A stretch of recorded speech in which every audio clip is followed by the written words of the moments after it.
Who will make New York safer without breaking wallets? Tonight we cut through the political spin. Maya lays out community solutions and history. Leo tears into the numbers and claims, and I'll press each camp on policing, affordability, and what voters actually face. Tonight we're pulling apart a clash between the official campaign story and the public conversation. Three names define it: Zoran Mamdani, Andrew Cuomo, Curtis Sliwa. One frontrunner, two challengers, and a city asking who can make life safer and more affordable. And the crowd is already asking the wallet questions. I heard panelists laughing off the free agenda. Slick words are cheap. How do you pay for it without hitting the middle class that's already squeezed? Look, supporters pointed to real pilots. Free buses in Boston, evidence that targeted affordability can work. The idea isn't fantasy, it's choices. You tax the top, you invest where people feel it, rent, transit, childcare. Here's the verified timeline. With less than 3 weeks to go, polls put Mamdani ahead. The first 2-hour debate set the tone. Cuomo casting him as too inexperienced, Mamdani punching back on integrity, Sliwa tossing zingers from the middle. Cuomo warned, "This is no job for on-the-job training." Mamdani replied, "What I lack in experience, I make up in integrity." On policing, Cuomo pushed 5,000 more officers, Sliwa 7,000, and restoring qualified immunity. And Mamdani clarified he wouldn't defund now. He's proposed a community safety department that routes mental health teams to appropriate 911 calls. That's not replacing cops on every domestic violence call, it's precision response. Tell that to voters who heard Sliwa warn that sending non-police on violent calls could get people hurt. When folks say they're afraid on the subway at night, they want trained officers on scene, not theory. Fear is real, but so is data on mental health crises. The question isn't cops or care, it's matching the right team to the right call so cops can focus on violence and clinicians can de-escalate when that's what works. Experience matters here. Running a staff of 300,000 and a $115 billion budget isn't a campus form. Even a friendly journalist said age and management gaps make some New Yorkers uneasy. Public voices echo that split. We heard voters prioritizing affordability, subway safety, and schools. One said, "More police on the platforms." Another, "Give me real plans for rent and fares. Those are the pocketbook stakes." On affordability, a rent freeze for rent-stabilized units hits a huge slice of households, about 1 million apartments. That's relief. Pair it with building more housing and universal childcare support, the governor backed, and you change lives. Freeze sounds nice, but as critics said on air, there's a rent guidelines board. You can't decree it, and a freeze today can mean a bigger hike later. Plus, costs ripple to unregulated units. Economics doesn't vanish because we wish it. Hold on, let's mark the contradictions voters are hearing. Reporting differs on whether Mamdani ever backed sending social workers on domestic violence calls. He now denies that, and says no to defunding the NYPD at present. Another dispute. Cuomo said Mamdani supported legalizing prostitution. Mamdani flatly denies ever calling for that.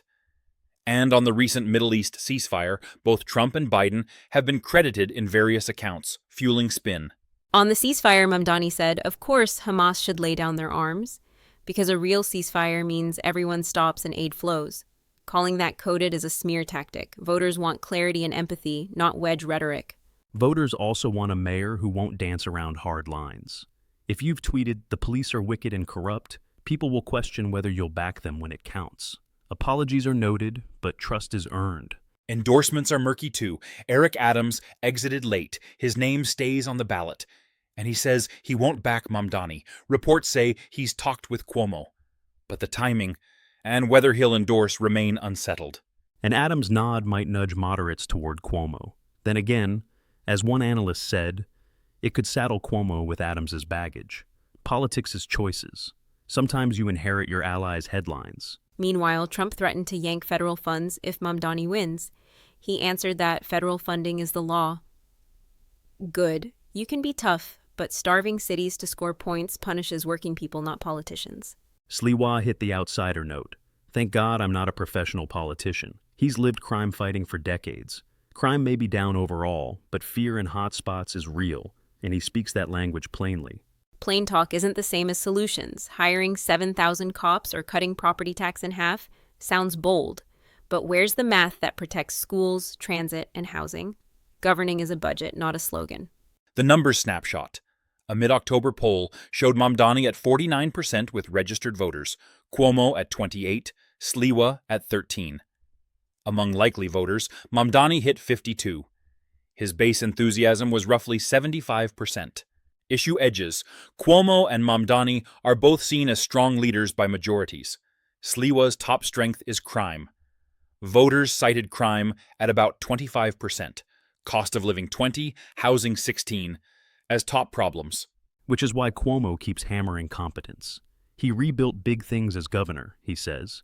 You may not like him, but you can trust him. His pitch. For older and moderate voters, steady beats shiny. And Mamdani's answer is integrity over scandal. Cuomo's nursing home record and resignation aren't ancient history. If the choice is status quo, cost spirals, or a mandate to tackle rent and transit, voters are choosing change. Change without a plan becomes chaos. On stage we heard, "I will build 200,000 affordable homes." Great line. Show the sites, the zoning, and the dollars. New Yorkers have heard big promises before. Then let's debate the how, not dismiss the what. Land use reforms, public-private tools, social housing pilots.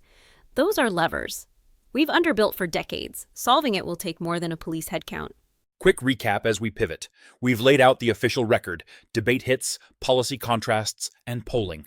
We've surfaced contradictions on policing responses, prostitution claims, ceasefire credit, and Adams's opaque moves. And we've heard the street talk. Lower fares, safer rides, schools that work. If Sliwa can't win, some ask whether he'd step aside for Cuomo. Analysts doubt it after a solid debate, but the window is closing. Coalitions matter. Mamdani's gains with non-white voters and high enthusiasm say turnout could carry him even if attacks keep flying. The bigger question is whether late endorsements try to spook that coalition. So what now? The final televised debate is set for Wednesday, October 22nd. Early voting begins Friday, October 25th, and runs through Saturday, November 2nd. Election Day lands on Tuesday, November 4th. Watch for three things: whether affordability specifics get sharper, if policing plans address both fear and fairness, and whether any late endorsement breaks the stalemate. We'll be here to pressure test the claims.